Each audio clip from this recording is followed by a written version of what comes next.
Hi everyone, welcome to our Friday's Kundalini yoga class for grief and loss. My name is Andrea Skitch. I am a psychotherapist, a registered social worker, and a Kundalini yoga teacher from Toronto, Canada. And I hop on here every Friday in order to create a space where we can all be together, be with our emotions, process our emotions, acknowledge the various layers of grief that people are experiencing at this time and have been experiencing, not only over the pandemic, but perhaps unnamed grief even that people have experienced in their lives. This is a place where my aim and my intention is to draw anybody in who needs a little bit of nurturing, and some tools and some actual ways to move through some of the things that are really challenging to move through. So that's my intention. I welcome you all. Hello, good morning. I see some of you. Jay Dumpson and Carolyn, good morning. Happy Good Friday. That's right. I'm at the time that we're creating this, it's Good Friday. And here in Toronto, it's sunny, which is really nice. I feel like it's been a really tough time, right? And I feel like, as spring comes, there's hope in the air. Even amidst another lockdown in Toronto. I'm not sure where all of you are, my friends, but in Toronto we are facing another lockdown, and that's the way it is. So all the more reason to do Kundalini yoga, and to show up for yourself, and to create that space that you need in order to just connect with self, right? So what else do I want to tell you today? Also, I just wanted to mention that Kundalini yoga is for everybody. It's for everybody, no matter your ethnicity, no matter your economic status, no matter your age, your abilities. Kundalini yoga is for everybody, period. Now, I know that there are lots of kriyas and meditations that are physically challenging, mentally and physically challenging. So, modify as you need to, and just do your best. Just do your best. Even, actually, I had one teacher tell me, and this might be useful for somebody out there, even if there's a movement you can't physically do, just sit in meditation and do what you can do, and just imagine yourself actually doing the action if you can't physically do it, and you'll still get the same benefit. How awesome is that, right? That's not too hard. So there's a little tip for you. Good morning, Lish, welcome. And hello to all the people in the future who are going to be watching this recording. Hello to you, and thank you for your practice. So I want to just give a little talk in the beginning here. Just some musings, some things that I think through. I'm a fairly analytical and emotional person, so I often am spending a lot of time thinking about, if you haven't noticed, the internal or the human experience in general and what that's all about. And I guess I like to ask the big questions, right? The whys and all that. But I am learning that the whys are important, but not as important as the experiences that we're having.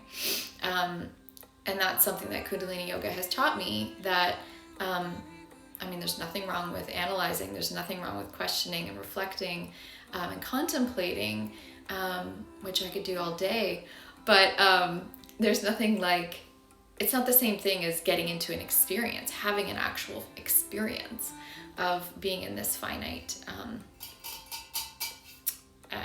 body, in this finite reality. Okay. So I wanted to talk today a little bit about burnout and breakdown, break up. A lot of us are going through very challenging times. And if you have listened to me before, then you know that I believe that part of that challenge, part of the reason that we're having those challenges is because there's an active shift in the consciousness of this planet. And we are part of this whole system. And so we are also getting an upgrade, right? It's like you plug in your phone at night and it says the updates will, whatever happened tonight. And you say, yep, go for it. And then all night, who knows what that phone is doing? It's updating, right? So it's kind of, you may look at it a different way, and that's okay. But this is the way I'm looking at it, which is that we're getting that reset. We're in that, like, as some people call it, the dark night of the soul, to reset. And with a reset comes a dismantling, right, of systems and ways of being and ways of thinking that exist.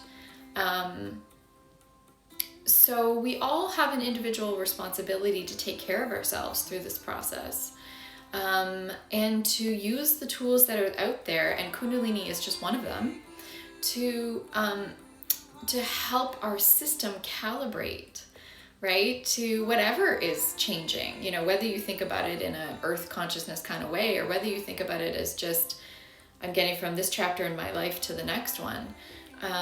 There's still a responsibility to take care of ourselves and to move through our experience with a conscious intention of taking in the learnings that whatever we're going through is teaching us, so that we can ultimately show up to serve, right? That's what this game is all about. We're here to serve, right? We're here to bring our individual gifts forward to add to the collective, whether you're a therapist or a healer, or you're a business person, or you're an artist and a creative person. It doesn't matter what, you're a householder, you care for your family, like whatever ways you are engaging with the world. Good morning, Susan, welcome. You are bringing your gifts, you're bringing your service to the world. And it's really hard to do that when you have subconscious clutter, right? That's getting in the way. And when we experience, I'm not saying that's easy, right? But that's the idea. And when we experience burnout, which I really think is happening collectively right now, I know I'm feeling it anyway. I'm curious about you. When we experience burnout or breakdowns or breakups, relationships, or these systems dismantling, it's extremely painful, right? Extremely ungrounding, and shakes up our foundation. Our whole foundation right now is being shook because of the pandemic. And it's a long time to feel shaken, right? It's a long time to feel like the ground is not beneath you. Excuse me, the way that you understand the world as a safe place just might not be there right now. And that's hard, and that's a breakdown, right? That's a breakdown of the way that we normally come at the world, or the way that we normally trust, let's say, the world is the way we think it is. And I also want to say about burnout that I just want to acknowledge that, I think there's a collective burnout happening, which is what I'm talking about today. But I also just want to acknowledge that we do have systems in place in our society that make it even more difficult for people in marginalized groups or disenfranchised people to sort of move through burnout. Like there are external reasons that create even more pressure for certain groups of people, and lead to more burnout. And I just want to acknowledge that. So the burnout is not, it's not meant to be seen as necessarily internally driven, although that can happen. The source can be all around us and outside of us. having said that, I want to just say that, back to this idea of responsibility, we're all responsible for cleaning up our subconscious, because that's where these systems live, right? In all of us, these systems, these ways of being that are not equitable, not loving, not fair, not just, and to ourselves as well. So that's one of the things I really love so much about Kundalini yoga, that for me personally, was like, I don't want to say, it filled a gap, right? Like, there's therapy, which I love and is so useful and so healing. And then there was like, well, what's the next step? Like, what else, right? To me, the fill was, to fill the gap was the Kundalini yoga, because it works with the subconscious patterns in a totally different way. Okay? And let me think for a second what I want to say about that. I mean, just to be clear as well, so burnout can show up like exhaustion, disappointment, anger, despair, sadness, powerlessness, helplessness. And we can be burnout from our grief specifically, right? So let's use that information. Let's use it as information. If you're experiencing any of that, or if you know somebody in your world who is, then let's use it just simply as information, that, we need to keep practicing and keep meditating and keep doing the things that we know helps us to get from point A to point B and helps us to process this subconscious landscape. So let me kind of move into that now. Well, what does that actually mean? I'm going to tell you what my sort of experience of the subconscious means.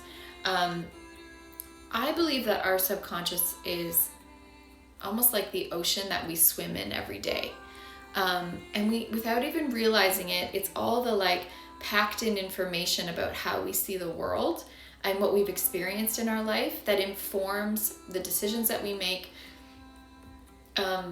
both from a, day-to-day menial decisions all the way up to big life decisions. And any time that you're not fully present, your subconscious is going to have an influence on you. That's what I believe. That's my experience as well. And so we have to acknowledge that, I think, and we have to be aware of that, and know and take it upon ourselves to understand that we can be responsible to an extent for forming a relationship with our subconscious. When people come to see me in my practice, they bring, the same human experiences that you and I have, struggles in relationships or somatic experiences of shutdown in the body or anxiety or panic. Those are the things that come to the top of mind. There's lots of others too, but, and I will tell you from what I've learned that those are all, the root of those struggles are in the subconscious. They're the subconscious patterns that we're just not even aware of. We just see like the top tip of the iceberg kind of, but underneath is all the gunk, right? The misinformation, the perceptions. I guess I'm talking about when it comes out negatively. We have positive subconscious patterns as well. So what can we do about that? So here's what I suggest to people, and here's what works for me. First of all, just be aware, like I'm saying right now, that we have a subconscious landscape that is always going to be operating. And it's our job to just be conscious of that, to be aware of that, and to actually befriend that. Okay? And when we do meditation and when we do practice, that's what we're doing. It's like we're sending a message to ourselves and to the universe that we can do this, we can handle it. We're here to befriend that which is unspoken, that which is unseeable, etc. And including all of the parts of ourselves. And when I work with people around parts of self, we're referring to aspects of self that are outside, I guess you could say, of just the current present adult self that's in this moment here right now, fully conscious. Anything outside of that is what I call parts, and that's not my language. That's from a perspective called internal family systems, and it makes it more easy to work with those subconscious aspects of self, right? Let's see if I can give you an example. Okay, well, I can think of a person who brought a relationship struggle recently to therapy. A pattern with her mother that carries on. And she doesn't want to have that pattern anymore because it leaves her feeling, negative feelings, misunderstood and frustrated and all the things that oftentimes we feel in our relationships. So what's one way to work with that? Well, one is to do the meditation and the yoga, which is what we're going to do in a few minutes, to help clear those pathways and bring other parts of the brain online. And then the other way is to use a relational script, which I'll offer you today, to interact with this part of self that, for example, in this case, with the part of herself that is holding on to an idea, right, about how things need to be with this person in her life, and really tend to that part of herself, right? So I'm just thinking which way to go here. I'm going to give you that script in just a second, but I'm going to pause and just read to you something that Yogi Bhajan said, just to get that energy hit. Couple things to share. Number one, he said, conquer your mind and you will conquer the world. Which mind? The conscious mind? No. The supreme conscious mind? No. Which mind? The subconscious mind. If you conquer your subconscious mind, then you will win the world. So I think that's very interesting. And I think he's saying, what I'm explaining today, which is that we have to create a conscious relationship with our subconscious or parts of self, because otherwise they run the show.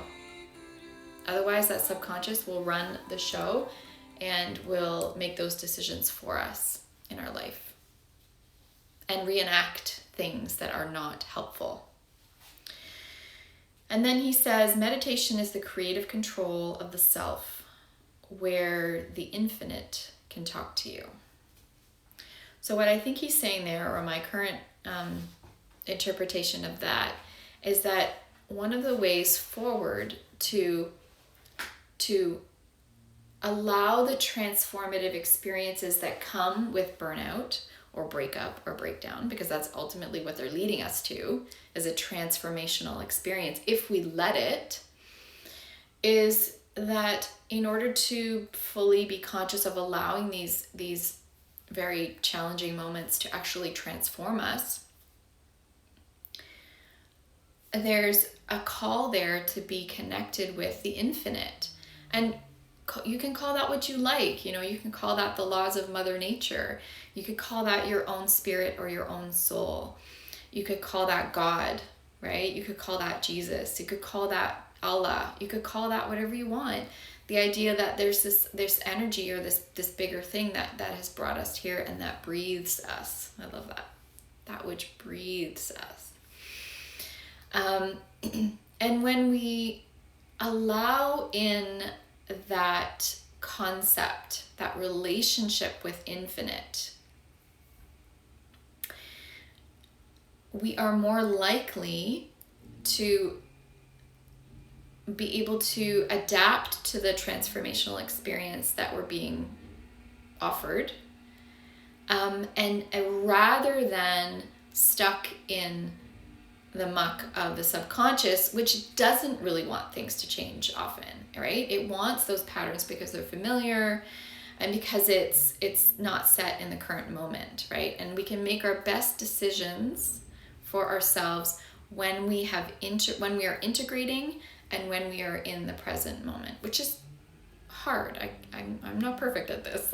I know this is a challenge, but that's the idea, right? And when you start to see your patterns, even like the somatic ones. So I, in my life, have patterns that are very somatic. So, I'll go through bouts of anxiety and just not have any idea why, and it's physiological. And though I'm not perfect at this at all, I'm learning that is another, for me, another subconscious pattern that's showing itself. And I have a job to do when that happens. I have to get in my body, right? And so one of my mentors taught me to chant Jo, Jo, Jo, Jo, Jo, Jo, Jo, Jo, and pat the navel point, which is a very strong energy center point in your body, to help me get through those times, right? To help get back in the body and not allow that subconscious pattern to take me off track, and rather for me to be able to stay present and learn what is actually needing to purify and metabolize in those moments. So let me give you a little script that also really helps me and that I offer my clients. This is also something that I'm teaching in my upcoming program called the Sensitive Awakened Human. So if this is of interest to you, then please send me a message and I can tell you more. So the script goes something like this. So first you want to identify the signal of the pattern. So a thought pattern, like thoughts that normally come up, somatic feelings, sensations in the body, emotions. What am I missing, guys? Thoughts, feelings, body sensations, or behaviors. Though that's how the subconscious plane will often show up in a way that we can actually work with it. Okay? So your job is, number one, to identify the pattern, behavior, through one of those 4 channels, okay? And name it. Hello, sadness. Hello, anxiety. Hello, eating sugar. Hello, negative rumination thoughts, whatever it is. Okay, that's step 1. Step 2, I'm already forgetting my own pattern here. Step 2 is to thank it for showing up. Okay? Thank you for being here. Thank you for reminding me that this is something I need to pay attention to. Or thank you for reminding me that, I need to send more love to myself. Or just, if you don't know what to say, just say thank you. Just say thank you. Thanks for being here. Thanks for talking to me. And then the next step is to say, of course. It's of coursing it. Of course you want to eat that sugar. It feels really good. Of course you want to ruminate on what's going wrong. It helps to feel more in control. Of course, you feel tense in your body. Even if you don't know why, of course you do. There's got to be a good reason why, right? We trust our body-mind system. And then the last step is to ask, what do you need? What do you need to let go a little bit? Or what do you need to, and you're asking the part, right? So you're listening for a response. You're listening for what comes up, right? You're not cognitively thinking of solutions. You're just simply inquiring with a curious mind, what do you need to transform a little bit? Okay? So there's the method. I would call that my method, but I think I just adopted that from a bunch of other wonderful, smart humans who teach therapy. So there you go. I hope that's helpful for you. Okay. And again, just to end, this is all these things that are challenging us are meant to dismantle a way of being, a way of thinking, whether on a systemic level or on an individual level, so that we can transform, right? This is this is the law of nature, right? We are part of that. that urge to transform and expand and grow is always in action, which is beautiful. That's beautiful. And it's our job to keep up with that, right? And do the work. And why? Because we want to be able to show up. We want to be able to show up to serve from our hearts and with the gifts that we have been born with. That's why, right? And it's hard to show up and serve if you're feeling bogged down by all those patterns, which, you know, is going to happen. You're human, but that's where the responsibility piece comes in, right? So thank you for listening to me talk today. I hope that's helpful. Any feedback is welcome. And let's do some yoga. Okay? You guys okay with that? You guys good? Tell me how you're feeling. Dear ones, tell me how you're feeling. Everything okay? All right. Wonderful. Okay. So let's do a little tune in. Then we're going to do, let me think for a second. Then we're going to do 3 short meditations. And then we're going to do one meditation today. Like one significant one, I guess you could say. Okay, so you're sitting in easy pose, tall spine. This is where the glasses come off. We're getting into it. We're getting into it. Here we go. So rubbing the palms together. Breathing. We're activating so many systems, including our nervous system, when we rub our palms together. Waking up the organs. Okay. Press the palms together. Slight V. Pressing the thumbs into the heart center. Elbows are gently up. Shoulders are back and down. Neck is tall. Just sort of settle in here for a moment. Into this sacred pose. This is a mudra, a shape. And with each shape, there's an energetic imprint. There's information. And take an inhale to begin. Om Namo Gurudev Namo. Om Namo Gurudev Namo. Om Namo Gurudev Namo. And inhale, hold the breath.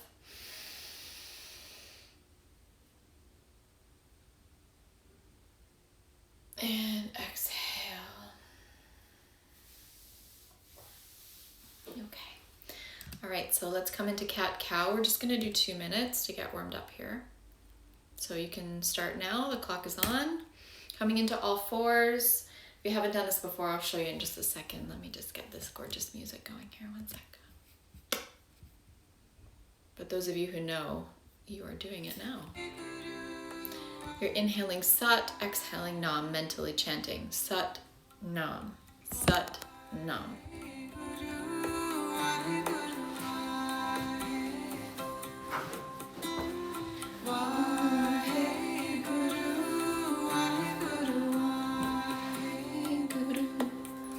Okay, cat-cow, inhaling Sat, exhaling Nam.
Keep going, we're almost done. Okay, take a nice deep inhale. And exhale, round your spine in cat-cow. And relax, come down into child's pose. Your arms above your head with your palms together like this. Your forehead is pressing intentionally down into Mother Earth. And feel free to just breathe deeply here into all of your vertebrae, into all the spaces in between, and send your intention or a prayer into Mother Earth. Maybe you need a little bit of energy today. Maybe you need a little bit of courage. Maybe you need a little bit of purification and metabolization. Maybe you need a little bit of clarity, mental clarity. One of my mentors says that you can ask for clarity to come to you in your dreams, and I think that that is so cool. And on the topic of that, I mean, dreams are connected to our subconscious, right? That's where we can process things in a totally different way. So if you're open to that, I think that that request might be really powerful for some of you. Okay, come on, make your way back up. We're gonna sit, can't remember actually off the top of my head. We're gonna sit in easy pose, back to easy pose. Okay, we're just gonna do, we're gonna do 2 minutes of breath of fire, okay? So this is a traditional breath of fire. If you haven't done this before, I'm just gonna explain it really quickly. So you're going to pulse your diaphragm, your navel point, and push the air out, and it will come in automatically. So I'll show you in a second, but just so you know, we don't want this breath to be painful or intense, even though it is an intense breath. You want it to kind of have an air of ease to it. So it looks like this.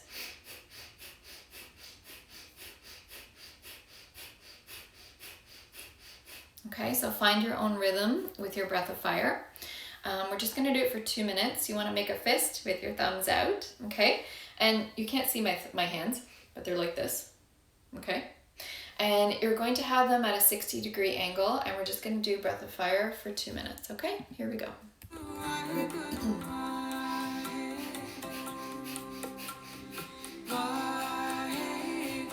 Again, my hands are in this shape.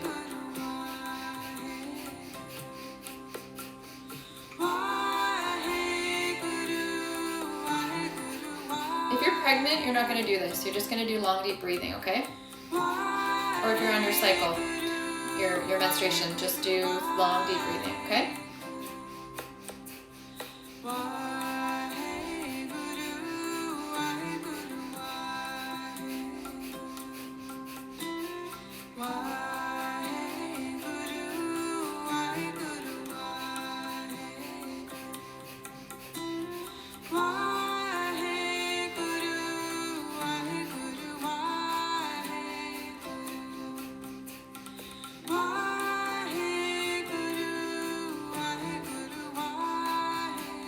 If you feel you're a bit lightheaded, just move to deep, long, deep breathing, and then come back to it when you're ready.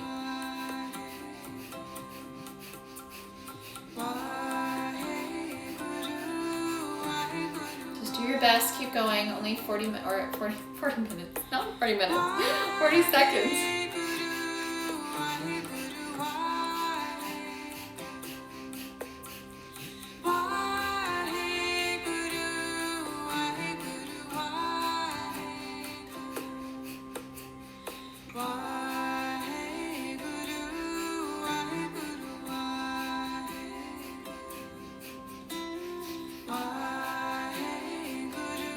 Strong arms, long, locked elbows, or straight elbows, I should say.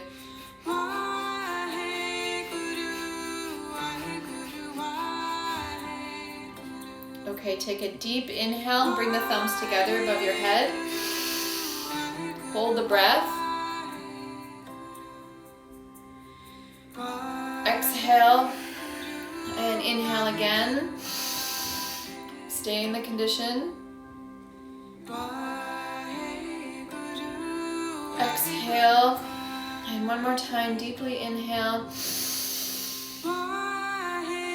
Arms straight up. And exhale, relax, bring the arms down slowly. Put them in your lap and just rest for a moment.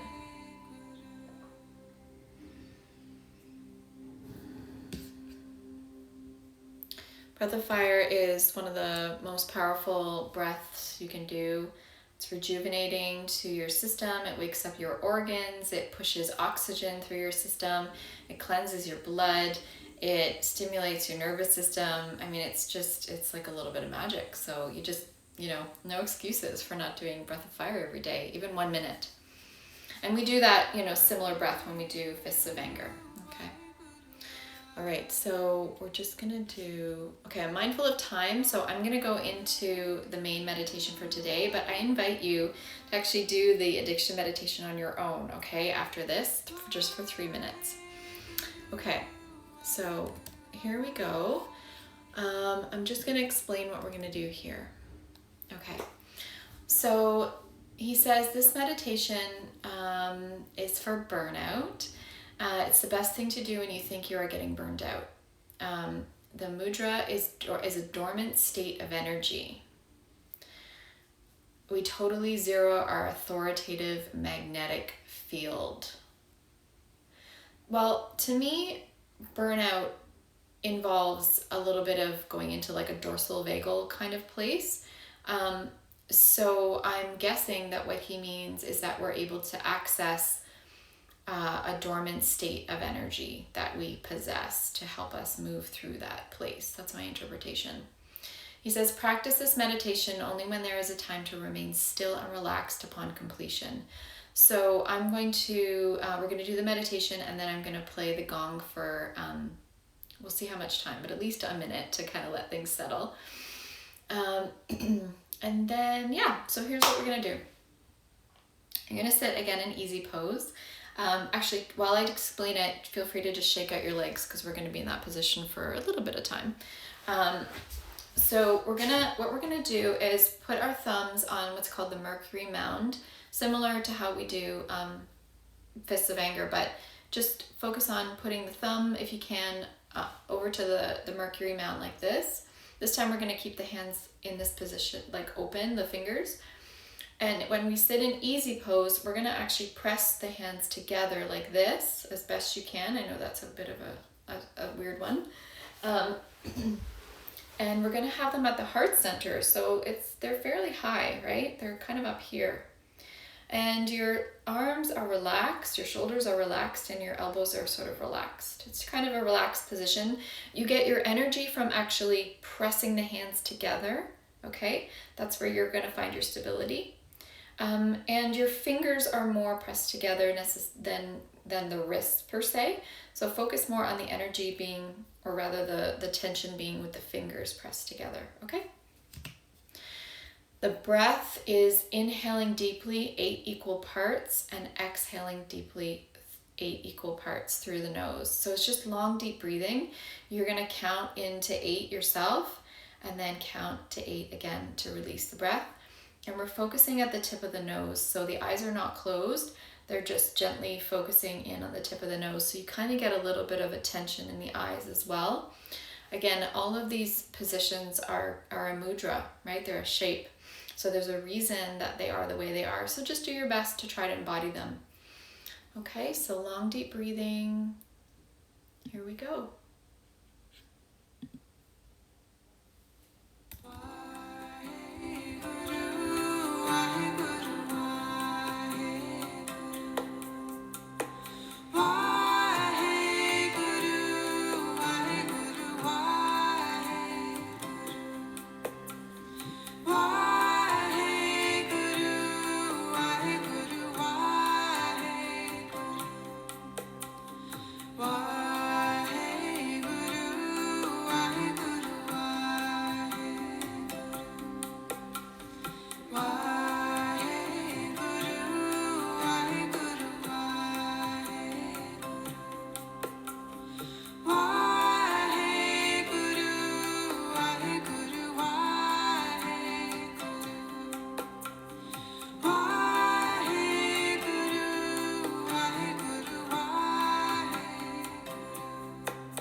to 8, your own count. To inhale to 8 and exhale to 8, focusing your eyes on the nose.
Deeper into your breath if you need help sort of staying focused. Really go deeper into your breath, and you can listen to the mantra that's being sung. Allow yourself to get lost in that.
we're doing this, we're changing subconscious patterns, right? So you might find some of those negative mind voices coming up, like this is hard and all the rest, but just thank you, negative mind, for trying to remind me that, you want to stay safe. Thank you for communicating with me, and just breathe through that, okay? Keep going. Got 3 more minutes. You can do it.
Rest your arms down and take a nice deep inhale.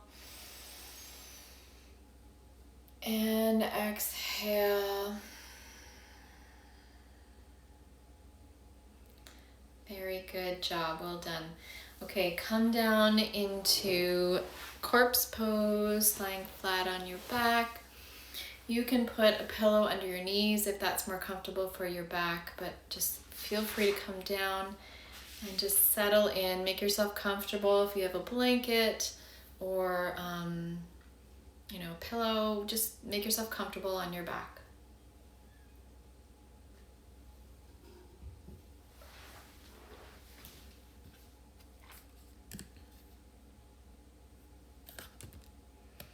Breathing deeply into your belly letting it just settle in. All that hard work you just did, you can relax now. You did it.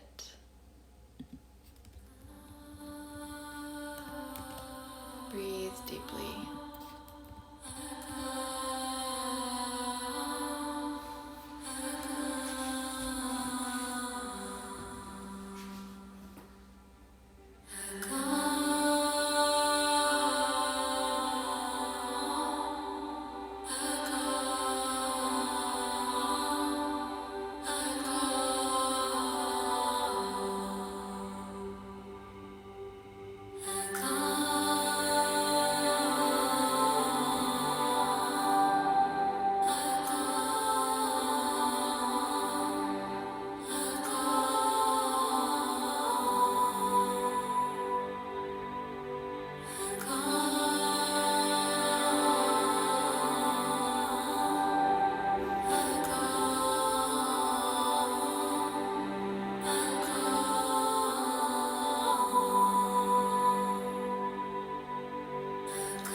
Okay, slowly start to take your hands and rub your palms together, as well as the soles of your feet, if you can manage that.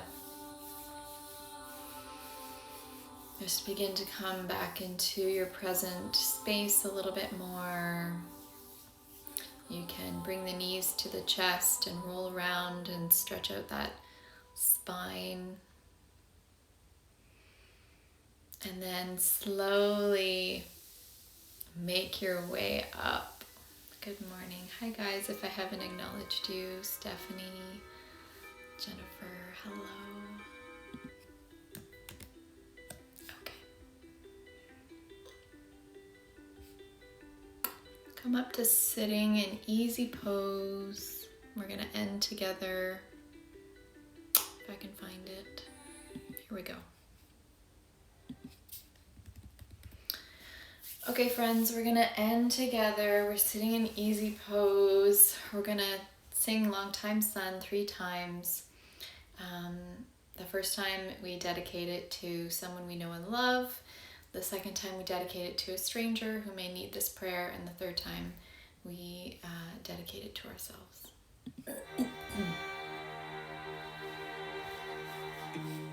May the long time sun shine upon you, all love surround you, and the pure light within you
with one long sat, one short nam, and inhale.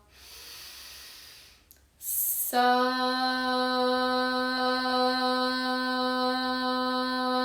nam.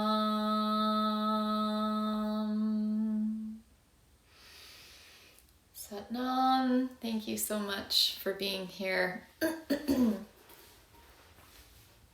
Thank you to all of you for your practice. Thank you to anybody in the future who's watching this. Thank you for your practice and your attention and your time and your love. Thank you so much. Good. I'm so glad you enjoyed it, Carolyn. Thank you for being here. It's wonderful to feel your guys' presence and to practice with you. It's such a joy. What are the words in the chant? All I hear is why hey blue eyes. I love that. It's wah hey guru. Wah hey guru.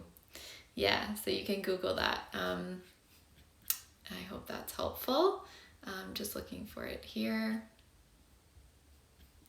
And I don't see it. I'll put the mantra in the description below after I post the video. Thank you for asking that. Waheguru is, let me see if I can find his description actually. I mean, it's one of the many chants that has a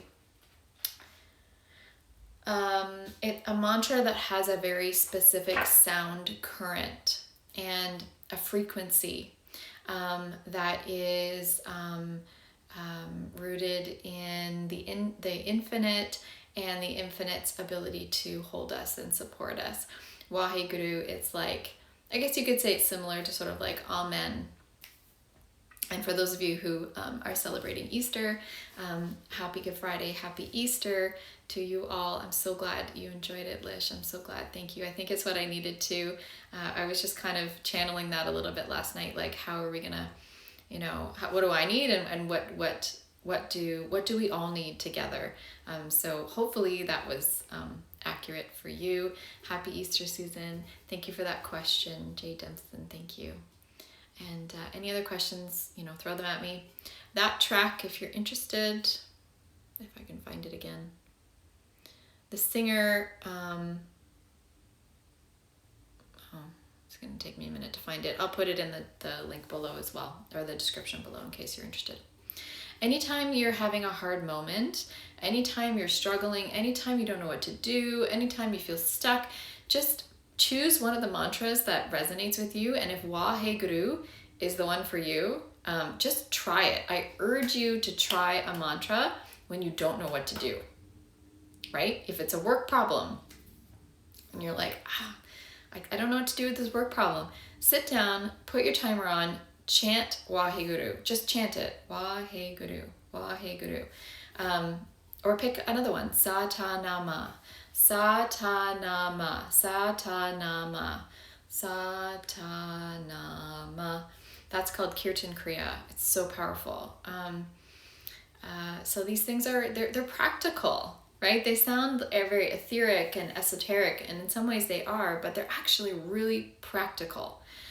These are practical tools that you can use in your daily life to help you navigate, right? Get around those cracks, get around those rocks, and actually change your frequency and your perspective and your subconscious patterns, and so that you can show up a little differently, or so that a solution can present itself to you that you may not have thought of before.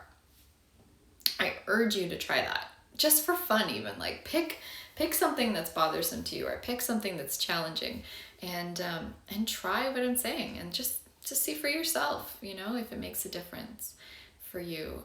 It's also helpful if you want to pray for somebody else, which is extremely powerful, right? If you see somebody in your life struggling, one thing you can do is sit down,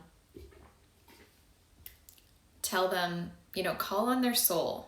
Okay, this is I'm gonna go on a little tangent for those of you who are still here. For those of you who are leaving, that's cool. I love you. Take care. Mwah. Have a beautiful weekend. If you want to hear this, this is I'm pulling in a mixture of Tao healing perspective, which is one of my spiritual teachers teaches me, and the other one is Kundalini. So if you want to pray for somebody that you love in your life, what you can do is sit down in meditation and call on their soul. Okay, this is called soul healing. If this is too woo-woo for you, then that's okay. Just listen and be curious, or not. That's cool too. What you want to do is sit down and call for their soul. Say, dear soul, heart, mind, and body of the soul of so-and-so. Dear soul, heart, mind, and body of the soul of so-and-so. And you call them forward. You say, please come, and then you make a request. Please, bring more love into this person's life. Please help this person get through this time. Please, help this person rejuvenate, or whatever the thing is. And then you chant. You chant for ideally 11 minutes. Chant Waheguru, chant Satanama. There are other chants as well. You could just chant love, peace, harmony, bring love, peace, harmony. You're sending a frequency out there. Okay, so that's a little suggestion for you. If that interests you, it's a very powerful practice. In fact, that's also going to be included. Pieces of that will be included in the Sensitive Awakened Human course that I'm creating as well. If that interests you, let me know.